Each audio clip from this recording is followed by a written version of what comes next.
Acara ini dulu Pak.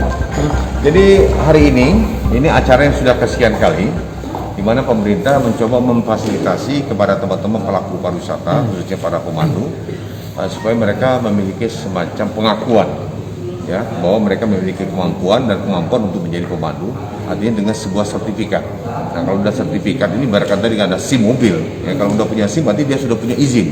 Karena kita banyak para pemandu yang mereka sendiri ya belum memiliki sertifikat, dan ya kita juga tidak bisa memberikan jaminan apakah dia bisa menjadi pemandu yang profesional atau tidak. Tapi dengannya sertifikat ini maka mereka akan menjadi betul pemandu yang profesional. Nah, oleh karena itu pemerintah mencoba memfasilitasi, karena kalau mereka melakukan sertifikasi sendiri ya tentu mereka tidak akan mampu kan, apalagi ya misalnya waktu, kemudian juga biaya. Maka dari itu pemerintah peduli dengan mereka, karena mereka adalah bagian dari pariwisata. Mereka adalah bagian yang bisa membantu kita bagaimana mensukseskan dan memberikan kenyamanan, memberikan kesenangan dan kenangan bagi para wisatawan. Oleh karena itu, kami tidak ingin di Sumatera Selatan ini pemandu, misalnya pemandu kacang-kacangan atau pemandu abal-abal. Ada pemandu yang bersertifikasi, pemandu yang diakui, dan kami yakin mereka adalah pemandu profesional yang artinya kemampuan mereka, profesional mereka diakui dengan adanya sertifikat.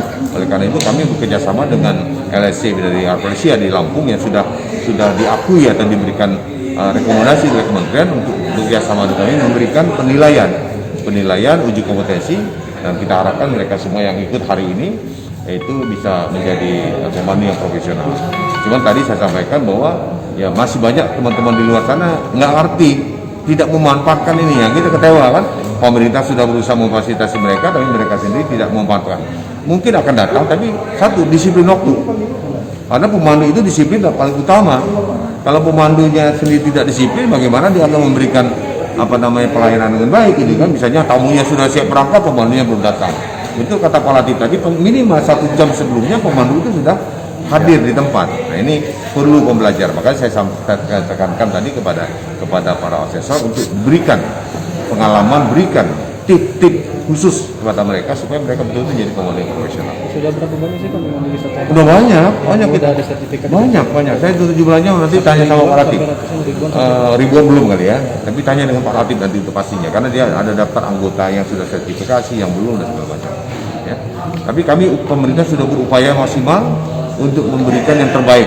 Bagaimana kita akan siap untuk menerima wisatawan yang datang ke Sumatera Selatan dengan mempersiapkan sumber daya manusia yang qualified, yang profesional, sehingga wisatawan betul-betul mendapatkan kenyamanan, kesenangan, dan kenangan terbaik selama mereka berkunjung ke Sumatera Selatan.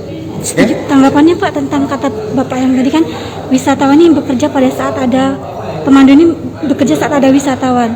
Bagaimana saat mereka tidak ada wisatawan? Ya, itu adalah sebuah dilema ya. Dilema seperti pandemi kemarin, tidak ada, otomatis mereka kan tidak mendapatkan penghasilan sebagai pemandu. Oleh karena itu kemarin bekerjasama dengan kementerian kita mencoba meringankan beban mereka dengan memberi bantuan, balasan, memberikan dan segala macam. Termasuk pelatihan ini mereka free, jadi kita bantu. Jadi kita berusaha untuk memberikan pelayanan terbaik kepada mereka, karena mereka adalah bagian dari pariwisata. Termasuk teman-teman media nih, bagian PT Halik. Ya, oke, makasih ya. Terima kasih Pak. Jangan lupa subscribe, share, komen, dan like ya.